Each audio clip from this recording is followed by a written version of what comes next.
how does a government, let's say the United States here, defend that money? It's via the bonds, or ability to raise new capital from people.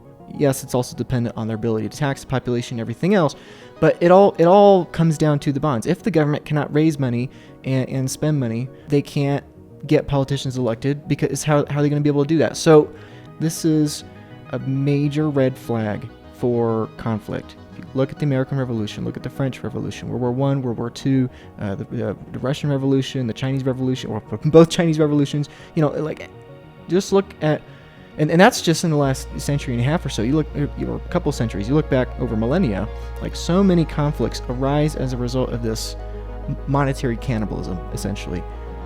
Today we've cut down an interview from the Thank God for Bitcoin podcast with Luke Broyles, a rising figure in the Bitcoin industry. Luke's work has helped countless people understand the exponential value of Bitcoin. As we peel back the layers of this conversation, you'll uncover the profound insights about the fundamental principles that underpin our financial world.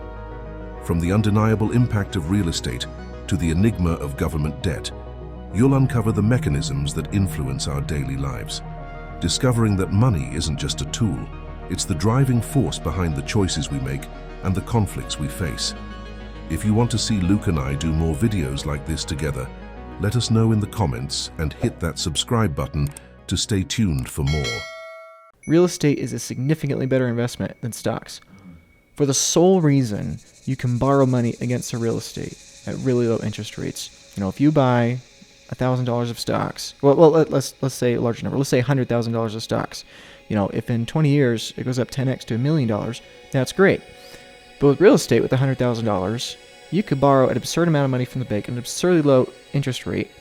And, let's say you have 4% interest rate. Obviously, they're not right now, but again, this is a few years ago when I'm referring to 3 or 4 years ago now. It just became clear to me that real estate people have this massive advantage because money is printed from the government, and that makes the mortgage very valuable. I often say now, even more so now, that the value of real estate is not the real estate. The value of real estate is the mortgage. It's the debt.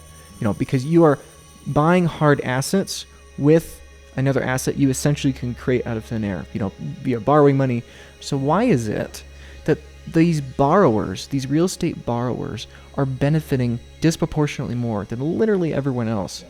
In the way the world is now, debtors are incentivized to take on more debt. So then you think about that. Okay, why is that the case? Well, it's because the U.S. government is the largest debtor in the world.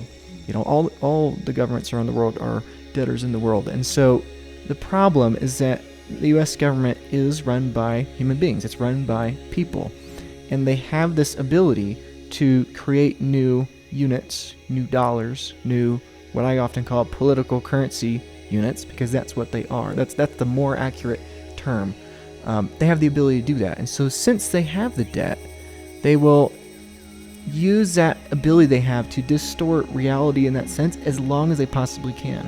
Which is why people that buy stocks, people that buy real estate, gold, bonds, any asset in the world, make money. They make money. The stock market goes up. Real estate goes up. All these things go up. What happens if real estate starts to go down? Well, all these real estate people that have borrowed for decades, they all become underwater. Like dwarfs the Great Financial Crisis, dwarfs 2008. Same thing with the U.S. government. If the value of the debt in relation to our productivity goes up, the U.S. government is broke. U.S. government's broke. All stocks and all companies are broke. All real estate investors are broke. And so then it becomes obvious, okay, that's when it clicked for me. If you give the humans the ability to print more money, to create new currency units via policy, via politics, or whatever means they have, they will 100% inevitably, guaranteed, do so, because the pain of prices coming down is too great that they have to do that. The underlying problem beneath that is the money. Which to me, I don't think most people think that. I think they think the money flows from politics, and I would argue the politics flows from the money. Everything in the world just comes down to money. That's just the truth. And money runs everything. Money runs the world.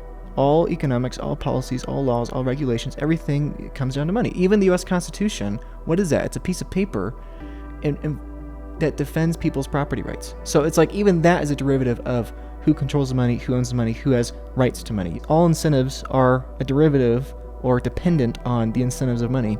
And how does a government, let's say the United States here, defend that money? It's via the bonds, or ability to raise new capital from people. Yes, it's also dependent on their ability to tax the population and everything else, but it all comes down to the bonds. If the government cannot raise money and spend money, they can't get politicians elected, because how are they going to be able to do that? So this is a major red flag for conflict. If you look at the American Revolution, look at the French Revolution, World War I, World War II, the Russian Revolution, the Chinese Revolution, or both Chinese revolutions, just look at, and that's just in the last century and a half or so. You look, or a couple centuries, you look back over millennia, like so many conflicts arise as a result of this monetary cannibalism, essentially. If the government can't raise debt, the government can't raise money, what happens? Government gets more desperate.